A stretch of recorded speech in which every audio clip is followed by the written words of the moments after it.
الخاسرين.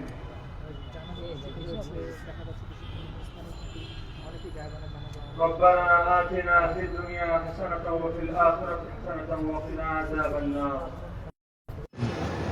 وصلى الله تعالى على خير خلقه محمد وعلى آله وأصحابه وصحبه أجمعين.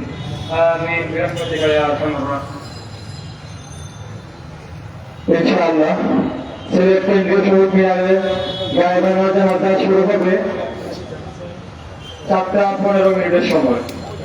গায়েবানা জানাজার ইমামতি করবেন হাফিজ কারি মাজান আহমদ। যারা গায়েবানা জানাজা শরীক হতে ইচ্ছুক আমাদের মাইকের সাউন্ড বেরোতে যাচ্ছে।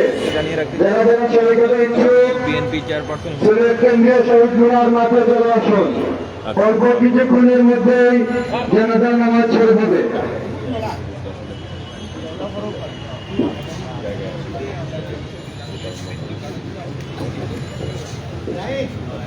السلام عليكم ورحمة الله. الحمد لله وكفى والسلام على عباده الذين اصطفى. أما بعد أعوذ بالله من الشيطان الرجيم. بسم الله الرحمن الرحيم. كل نفس ذائقة الموت. صدق الله العظيم. صلى الله على سيدنا مولانا محمد وعلى آله وصحبه وسلم. সম্মানিত হাজিরিন, আমরা এই মুহূর্তে কিন্তু শহীদ মিনারে এসে উপস্থিত হয়েছি যেই কারণে, সেটা হচ্ছে আমাদের জননেত্রী বেগম খালেদা জিয়ার গায়েবানা জানাজা পড়ার উদ্দেশ্যে আমরা এখানে এসে উপস্থিত হয়েছি। আমরা আমরা সবাই মরণশীল, আমাদের একদিন মরতেই হবে। এই মুহূর্তে আমরা এখানে আসরের সালাত আদায় করেছি। আমরা সবাই ভবিষ্যৎ নিয়ে চিন্তিত যে ভবিষ্যতে আমরা কি করবো, কোথায় যাবো, কি খাবো, কি করবো, এইসব নিয়ে চিন্তা করি, কিন্তু আমাদের ভবিষ্যৎটা কি সেটা আসলে আমরা প্রপারভাবে জানি না। আপনি জীবিত আছেন হিসেবে আপনি একদিন মরতে হবে, দুনিয়া আসছেন একদিন একদিন আপনাকে কবরে যেতে হবে। আপনার ভবিষ্যৎটা কি? আপনার ভবিষ্যৎ হচ্ছে মৃত্যু, কবরে যেতে হবে, পরকালে যেতে হবে।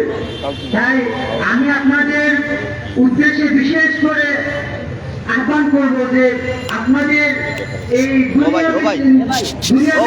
চিন্তা না করে আখেরাতের কথা চিন্তা করে, আমি এখানে আসলে নামাজ আদায় করেছি। আমাদের পিছনে অনেক বাইকেরা কথা বলেছেন, সামনে অনেক বাইকেরা অন্য যে বাইকেরা আছেন ওরা কিন্তু নামাজ আদায় করে নাই, তাদেরও তো ভবিষ্যৎ মৃত্যুবরণ করতে হবে।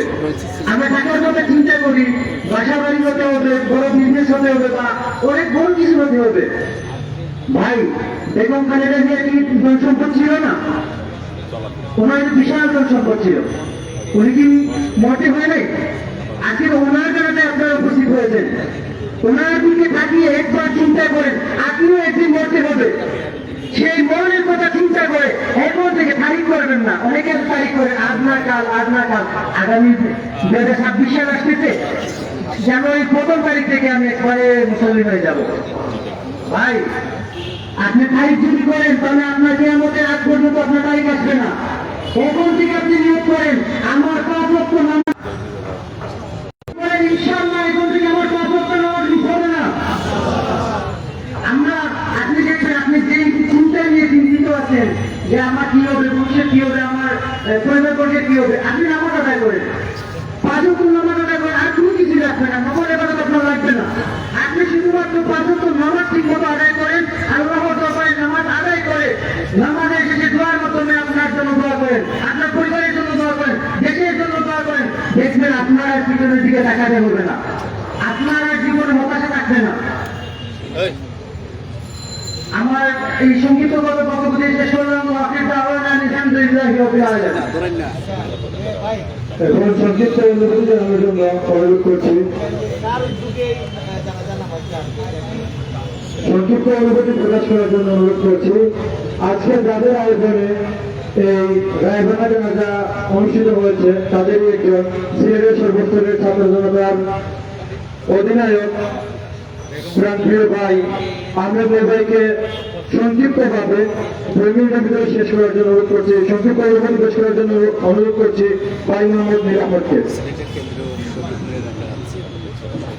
আসসালামু আলাইকুম। আপনারা জানেন আজকে এই জানাজা আমরা কোনো শিক্ষার্থীরা আয়োজন করেছি, এটা কোনো রাজনৈতিক দল নয়, এটা সর্বোচ্চ ছাত্র জনতার পক্ষ থেকে আজকে এই আয়োজন করা হয়েছে। হয়তো আমাদের উদ্যোগটা নিতে দেরি হয়েছে, আমরা আন্তরিক দুঃখিত, হয়তো আমরা আর প্রচার করতে পারি নাই, প্রচার করতে পারলে হয়তো আরো বিশাল সমুদ্রের মতো হয়ে যেত। আমরা ভাবছিলাম হয়তো রাজনৈতিক দলরা অংশগ্রহণ করবে, তারা উদ্যোগ নিবে, তাদের থেকে আমরা চেয়েছিলাম যদি তারা অংশগ্রহণ করতো তাদের ব্যানারে আমরা আসতাম। পরে দেখলাম সিলেটে কেউ আয়োজন করে নাই, এই জন্য আমরা সকল শিক্ষার্থীরা দিলাম, আমরা বৈষম্য ছাত্র আমরা সবসময় আমরা সততার সাথে ন্যায্যের সাথে আমরা কাজ করে যাই। সেই সময়তে আমরা এটা নির্দলীয়, আমি বারবার বলতেছি এটা কোনো দলীয় এজেন্ডা না, আমরা সকল শিক্ষার্থীর পক্ষ থেকে এটা আয়োজন করেছি। আর আমি এখন আর বক্তব্য বলা বলতেছি না, আমি সংক্ষিপ্ত এক মিনিটের বক্তব্য আমাদের দেশাই অভিভাবক ওনার বক্তব্য শেষের মাধ্যমে আমরা জানাজা শুরু করবো ইনশাল্লাহ। বিসমিল্লাহির রহমানির রহিম। আসসালামু আলাইকুম ওয়া রাহমাতুল্লাহি ওয়া বারাকাতুহু। আমি যদিও যখন আমি সাবেক রাজনীতি ছিলাম তখন আমি অন্য রাজ্যে জড়িত ছিলাম, কিন্তু শ্রদ্ধেয় জিয়াউর রহমানের প্রতি আমার এবং খালেদা জিয়া যাকে আমি যিনি গণতন্ত্রের, তো আমরা ধর্ম নির্বিশেষে এখানে এসেছি, কোনো রাজনৈতিক এজেন্ডা আমার ছোট ভাই হয়ে বলেছে, তো আমি সেইভাবেই বলবো যে আমরা সংক্ষিপ্ত আকারে যতটুকু চেষ্টা করেছি, গতকালকেই আমরা একটা সিদ্ধান্তের মাধ্যমে এটা করা হয়েছে, তাই আমি ক্ষমা প্রার্থী যদি আমরা সেভাবে প্রচারণা যারা অনেকে হয়তো আসছেন, অনেকে ঢাকা চলে গিয়েছেন, তো আসুন আমরা সবাই মিলে সেই মহিউর সিনাত্রী যিনি বাংলাদেশের মনে কিছু করেছেন তার জন্য আমরা মাথা কামনা করি, এবং ওইখানে যারা এসেছেন এত কষ্ট করে এই ঠান্ডার সময় তাদেরকে অসংখ্য ধন্যবাদ। ভালো থাকবেন, সুস্থ থাকবেন, ধন্যবাদ। মাঠের মধ্যখানে একজন মুকাব্বির প্রয়োজন আমাদের, একজন মুকাব্বির যিনি ইমাম সাহেবের পরে তাকবীর দিবেন,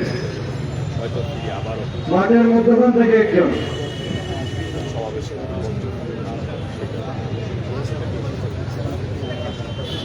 মুকাব্বির একজন প্রয়োজন, তাকবীর দিন। জানাজার নামাজ শুরু হচ্ছে, জানাজার নামাজ শুরু হচ্ছে।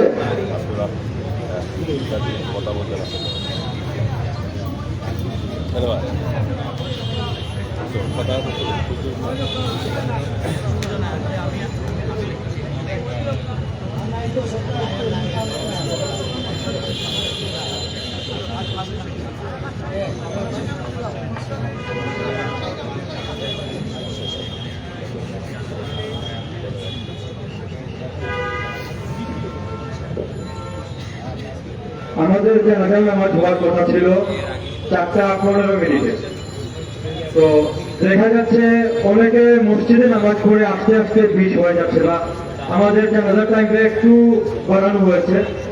আমরা 4:20 সিলেট কেন্দ্রীয় শহীদ মিনারে জানাজা শুরু করবো ইনশাআল্লাহ। সংক্ষিপ্ত অনুভূতি নিয়ে আসার জন্য অনুরোধ করছি ভাই মোহাম্মদ আলী আহমদকে।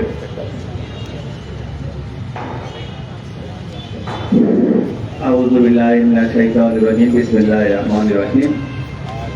আপনারা সবাই জানেন আমাদের নয়নের মণি সাবেক 3বারের প্রধানমন্ত্রী বেগম খালেদা জিয়া গতকালকে মৃত্যুবরণ করেছেন। হঠাৎ করে অসংখ্য ধন্যবাদ জানাই। আমাদের আজকে ঢাকায় জানাজা হয়েছে, আমাদের সিলেট শহীদ মিনারে উদ্যোগ নিয়ে আমাদের ছাত্র জনতা কয়েক ভাই আজকে গায়েবানা জানাজা নামাজের আয়োজন করেছেন। আমরা সিলেট ব্যবসায়ী পক্ষ থেকে ধন্যবাদ জানাই। এখানে অনেকেই উপস্থিত আছেন, আমাদের মা ও মানুষের নেত্রী বেগম খালেদা জিয়া 3বারের প্রধানমন্ত্রীর জন্য আমরা এখানে গায়েবানা জানাজা নামাজ পড়ব, এবং আমরা সবাই অন্তরের স্থল থেকে উনার জন্য দোয়া করি, আল্লাহ যেন উনাকে বেহেশত নসিব করেন। এই বলে আমি আমার সংক্ষিপ্ত বক্তব্য এখানে শেষ করছি। আসসালামু আলাইকুম।